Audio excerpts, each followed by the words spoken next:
Hello everyone, welcome to finance know how. आज के इस वीडियो में हम लोग डिस्कस करेंगे आईटीआर फॉर्म 7। आज तक हमने टोटल 6 फॉर्म डिस्कस कर चुके हैं, आईटीआर 1 से लेके आईटीआर 6 तक। और मैं सोचता हूँ कि आपको उसमें कोई भी डाउट नहीं होगा।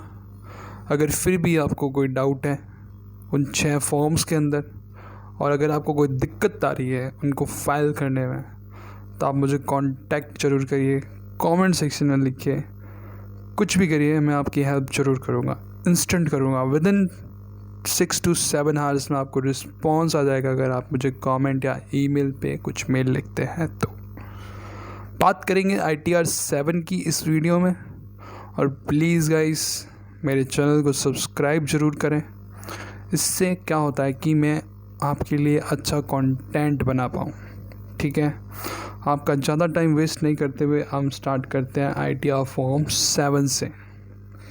पहला क्वेश्चन है, व्हाट इज़ आईटीआर फॉर्म 7।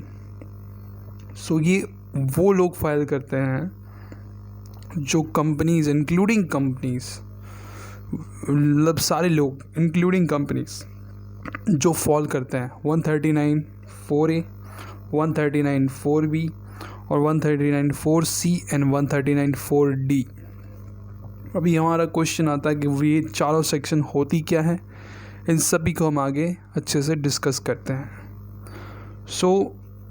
इसके अंदर हमें कोई एनेक्सर की रिक्वायरमेंट नहीं होती, कोई डॉक्यूमेंट की रिक्वायरमेंट नहीं होती। जैसे ना हमें टीडीएस सर्टिफिकेट चाहिए, ना हमें फॉर्म 16 वगैरह कुछ भी नहीं चाहिए।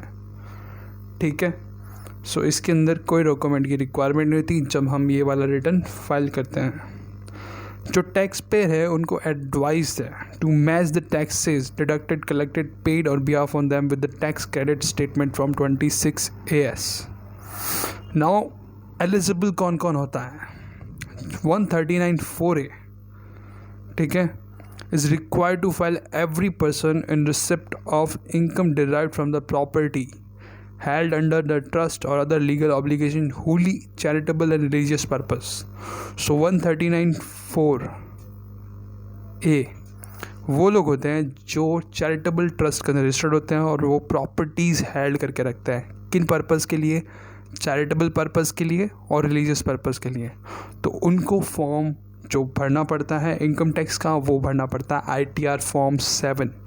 कौन से सेक्शन में? 139(4)A वाले लोग आईटीआर फॉर्म 7 भरते हैं जो चैरिटेबल ट्रस्ट, रिलीजियस पर्पस के अंदर प्रॉपर्टीज़ हेल्ड करके रखते हैं, और इन प्रॉपर्टीज़ से जो इनकम होती है उस इनकम को हमें आईटीआर फॉर्म 7 में दिखाना है।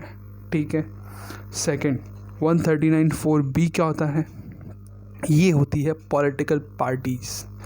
जितनी भी पॉलिटिकल पार्टीज़ की इनकम होगी without giving the effect of provision of section 139A, अगर वो अमाउंट बेसिक एग्जम्पशन लिमिट से ज़्यादा है, जो maximum amount tax which is not chargeable to tax उससे ज़्यादा है, तो उनको आईटीआर फॉर्म 7 भरना पड़ेगा। आईटीआर 137, पॉलिटिकल पार्टीज होती है उनको आईटीआर फॉर्म 7 भरना पड़ता है। अब बात करते हैं 139(4)C किन के लिए होता है? Is required to file by the every scientific research association. अगर वो साइंटिफिक रिसर्च एसोसिएशन है, ठीक है, और न्यू एजेंसी है या एसोसिएशन और institution referred under section 1023A, और कोई इंस्टीट्यूशन है जो 1023B में रेफर्ड है, कोई फंड और इंस्टीट्यूशन और university other than educational institutions और any hospital, other medical institution, और return under section 139(4)D।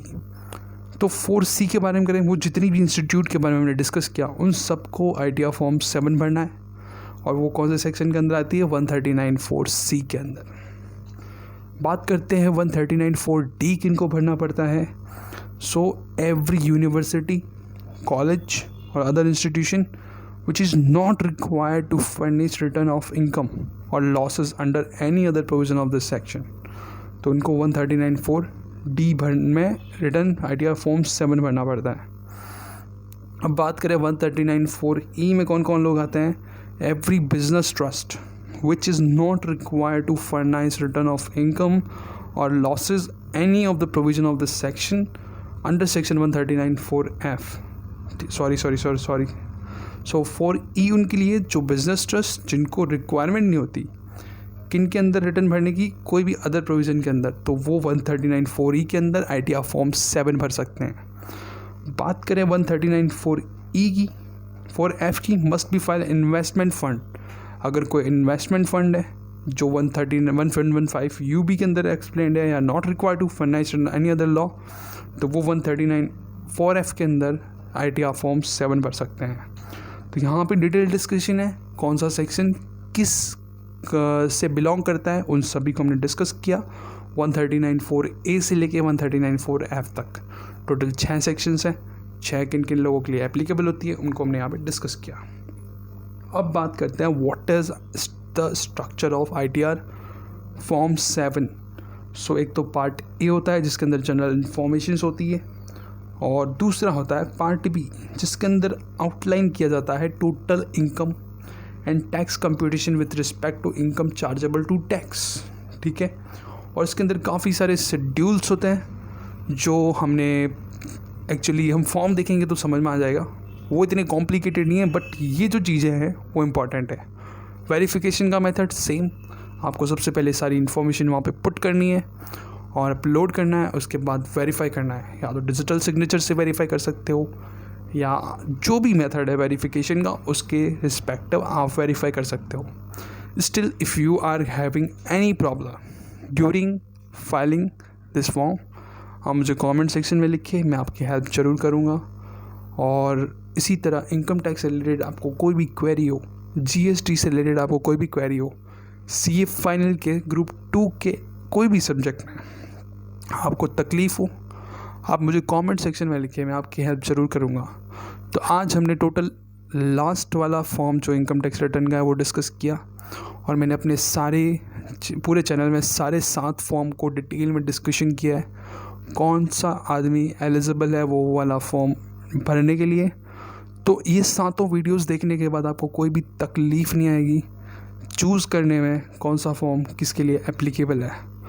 Thank you so much for watching this video and please subscribe my channel to support me and to create some very good and helpful content for my subscribers. Thank you so much.